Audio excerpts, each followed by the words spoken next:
ब्राह्मण लोग अपने धर्म का नाम हिंदू कहते हैं और हिंदू शब्द वेद, श्रुति, स्मृति, पुराण, रामायण, महाभारत, गीता कहीं पर भी हिंदू शब्द नहीं है। हिंदू संस्कृत भाषा का शब्द नहीं है। मैं ब्राह्मणों को चुनौती देता हूं कि वो हिंदू शब्द संस्कृत भाषा का शब्द है, सिद्ध करे। हिंदू हिंदी भाषा का भी शब्द नहीं है, वो सिद्ध करे। संस्कृत भाषा का भी नहीं है, हिंदी भाषा का भी नहीं है और भारतीय भाषा का नहीं है। आखिरी कील मार देता हूं, भारतीय भाषा का नहीं है, ये अभारतीय भाषा है। पर्शियन भारतीय भाषा नहीं है। ये विदेशी आक्रांता जो मुगल आए थे, ये उन लोगों की भाषा थी। उन्होंने राजकाज में पर्शियन भाषा का उपयोग किया और पर्शियन भाषा का शब्द है हिंदू, ये देशी भाषा का शब्द नहीं है। और मैं दयानंद सरस्वती की प्रशंसा करता हूं। दयानंद सरस्वती महान थे, सही थे, सच बोलते थे, सच लिखते थे कि हिंदू शब्द हमें मंजूर नहीं है, ये मुगलों की दी हुई गाली है, हमें ये शब्द मंजूर नहीं है, ऐसा दयानंद सरस्वती कहते थे। बाल गंगाधर तिलक के पहले सबसे बड़ा ब्राह्मण अगर कोई हुआ है तो दयानंद सरस्वती हुआ है और ये सच बोलने वाला ब्राह्मण था। इसके बाद कोई ब्राह्मण सच बोलता हुआ दिखाई नहीं दिया, क्योंकि दयानंद सरस्वती ने सत्यार्थ प्रकाश में हम मूल निवासियों को और बहुत सारे लोगों को बहुत सारी गालियां दी। इसलिए मैं कहता हूं सच बोलते हैं, इसलिए कहता हूं सच बोलते हैं, उसके सच की प्रशंसा करनी चाहिए। उसने लिखा कि हिंदू जो शब्द है हमें स्वीकार्य नहीं है, ये मुगलों की दी हुई गाली है, ये गाली हमें मंजूर नहीं, ऐसा वो खुद कहते हैं। इसलिए साथियों, एक तो ये हिंदू शब्द जो है इस रेफरेंस में हम लोगों को समझाने के लिए बता रहा हूं। दूसरी बात, ब्राह्मण धर्म, जिस धर्म का नाम वैदिक धर्म, सनातन धर्म, ब्राह्मण धर्म, श्रुति धर्म, स्मृति धर्म, यह शब्द कहा जा सकता है। ब्राह्मणों के धर्म के लिए ब्राह्मण धर्म, वर्ण धर्म, श्रुति धर्म, स्मृति धर्म, ऐसा शब्द प्रयोग कहा जा सकता है। इनको दस्तावेजी प्रमाणित किया जा सकता है। तो अगर इसका नाम हम चर्चा के लिए स्वीकार करें कि यह वैदिक धर्म है, तो कोई SC ST OBC का आदमी हम वैदिक धर्म के हैं किस आधार पर कहेगा? अगर कोई इसे ब्राह्मण धर्म कहे तो SC ST OBC Kunbi Maratha का जो आदमी है वो किस आधार पर कहे कि हम ब्राह्मण धर्म के हैं? मुश्किल की बात। ब्राह्मणों ने इस बात को समझने की कोशिश की और ये समझने की एक वजह हुई और सबसे बड़ी वजह हुई वो है एडल्ट फ्रेंचाइज इंग्लैंड में लागू हुआ, प्रौढ़ मताधिकार लागू हुआ। तो ब्राह्मणों ने सोचा आज नहीं तो कल, कल नहीं तो परसों, भारत ब्रिटिश इंडिया है और ब्रिटिश इंडिया है तो ब्रिटेन में जो भी कानून बनेगा आज नहीं तो कल भारत में लागू हो जाएगा, तो भारत में भी एडल्ट फ्रेंचाइज लागू हो जाएगा, प्रौढ़ मताधिकार लागू हो जाएगा। अगर हर 21 साल के व्यक्ति को भारत में वोट का अधिकार मिलेगा, जिन लोगों को हमने थम्सअप बनाया, थम्सअप समझते हो? है कोल्ड ड्रिंक नहीं, आप समझते होंगे थम्सअप का मतलब कोल्ड ड्रिंक है, कोल्ड ड्रिंक नहीं, थम्सअप का मतलब है अंगूठा टेक। ब्राह्मणों ने हम लोगों को अंगूठा टेक बनाया था। अब ये जो अंगूठा टेक जिनको बनाया था साजिश के तहत, उन लोगों को वोट का अधिकार मिलेगा, हर 21 साल के व्यक्ति को वोट का अधिकार मिलेगा और वो अपने चुनाव क्षेत्र में विधानसभा और लोकसभा में उसके वोटों के आधार पर MLA और MP चुना जाएगा। इतना पावरफुल अधिकार जिसके बारे में कभी कोई कांग्रेस के अधिवेशन में रेजोल्यूशन पास नहीं हुआ। गांधी जी ने बहुत सारे सत्याग्रह किए मगर एडल्ट फ्रेंचाइज लागू होना चाहिए, इसके लिए गांधी ने अपने जीवन में कभी कोई सत्याग्रह नहीं किया, कभी कोई आंदोलन नहीं किया, कभी कोई जेल भरो आंदोलन नहीं किया, कभी कोई गांधी ने उपवास नहीं किया अंग्रेजों के विरोध में कि भारत में प्रौढ़ मताधिकार लागू किया जाए, बल्कि गांधी ने राउंड टेबल कॉन्फ्रेंस में जो भाषण दिया, मेरे पास रिकॉर्ड है, उसमें उन्होंने कहा संस्थानिक प्रजा को, 650 संस्थानिक थे, संस्थानिक राजा थे, उनके बारे में गांधी ने भाषण में कहा कि संस्थान में रहने वाली प्रजा को वोट का अधिकार दिया जाना चाहिए या नहीं दिया जाना चाहिए, ये निर्णय करने का अधिकार संस्थानिक राजाओं को दिया जाना चाहिए।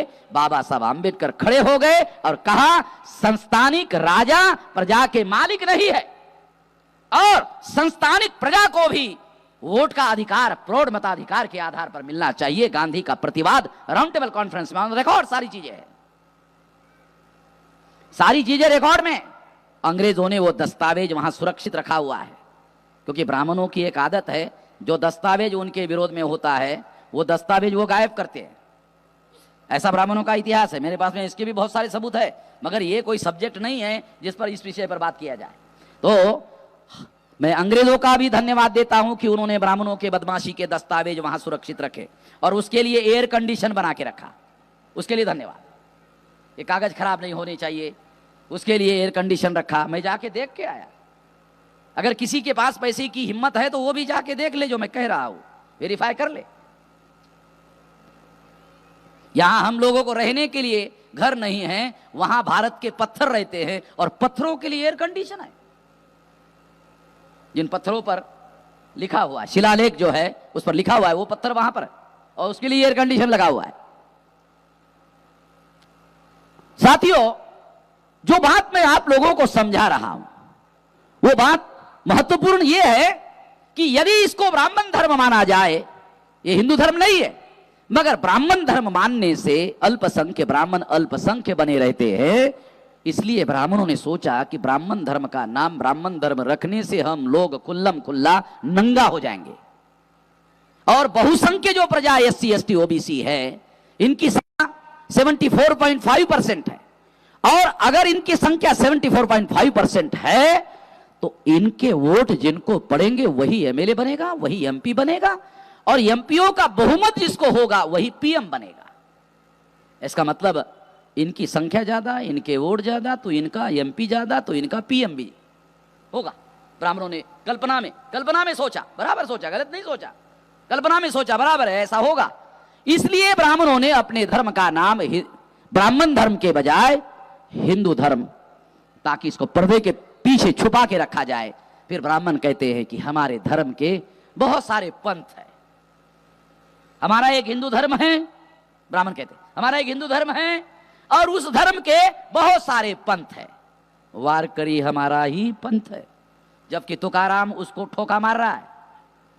तुकाराम त्याच्या बुडखात पाचर मारते, नामदेवानी त्याच्या बुडखात पाचर मारला। वारकरी हा एक स्वतंत्र धर्म आहे, त्याचा संस्थापक नामदेव आहे, त्याचं साहित्य अभंगवाणी आहे, लिटरेचर आहे, त्याचे संस्कार वेगळे आहेत, त्याचा सर्व काही वेगळं आहे आणि ते अब्राह्मणी आहे। बरोबर आहे पाटील साहेब, शास्त्री साहेब? मी शास्त्री नाही आहे, त्यामुळे तुमची मदत घेणं मला आवश्यक वाटते। इसलिए बता रहा हूं कि वारकरी एक स्वतंत्र धर्म है। ब्राह्मण उसको अपने अंदर समाहित करने के लिए, मराठीमध्ये ज्याला गिळंकृत करणे असं म्हणतात, समाहित करने के लिए उन्होंने उसको कहा ये पंथ है।